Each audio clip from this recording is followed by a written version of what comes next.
everyone. Happy Friday. It's a beautiful day in July in the eastern upper peninsula of Michigan. And thanks for joining me. We're going to talk just for 5 minutes. Today's a framework in five about organizational goals. It kills me, literally slays me, and just kind of makes me chuckle a little bit when we travel all over the country and we not only go into our partner organizations, but speak at conferences and talk with leaders, both here in Fans of the Framework and elsewhere.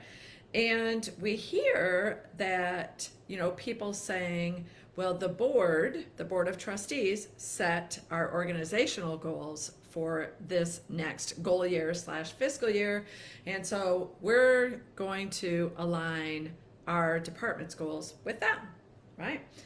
And maybe the senior leader had, a conversation with the board, but certainly no frontline leaders who are going to have to create goals for their department in alignment and cascading from the organizational goals.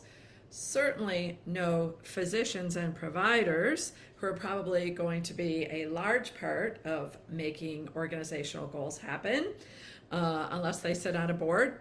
They weren't involved. And the key stakeholders who are ultimately aware of the pain points going on in their own organization, the employees, were never, ever asked, what should we work on this year?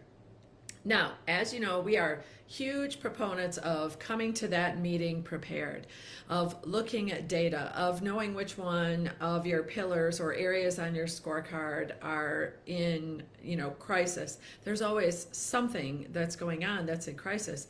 What should we focus on? What should we put a team toward? How should we work towards this? But, to just sit back and say, oh, okay, that's what we're working on this year. All right, sweet. Let's create something then.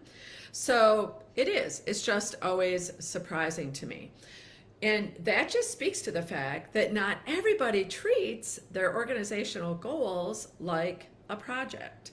And like I said to a group of leaders this very week, Wednesday, when I was working on goals with them, I'm like, you gotta sleep with this group of goals. You gotta sleep with this goal for a year. You gotta live it, eat it, breathe it, sleep with it, take it home with you for a year. You better like it, and you better be passionate about it, and you better have a clear understanding of what you're gonna do to get there, right? What am I gonna do to get there? So, advice that we can give you on this particular topic, that if you are asked, right? If you are asked, speak your truth. Speak your truth, okay?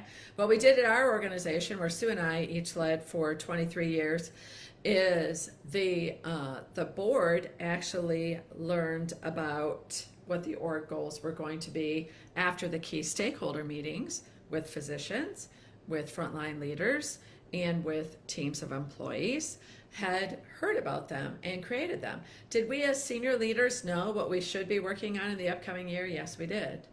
But we wanted to make sure, especially if we were evaluating those groups of people on these goals, that they had a voice in it, that they knew this is the reason why we're recommending that these are the organizational goals.